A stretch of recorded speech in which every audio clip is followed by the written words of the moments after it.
Okay, we're going to try to start the Phazer. It's been sitting here for 2 weeks. It's only -5 Celsius right now, so it's really not cold.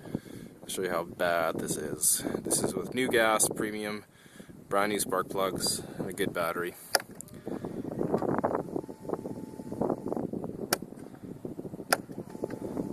The old prime it trick.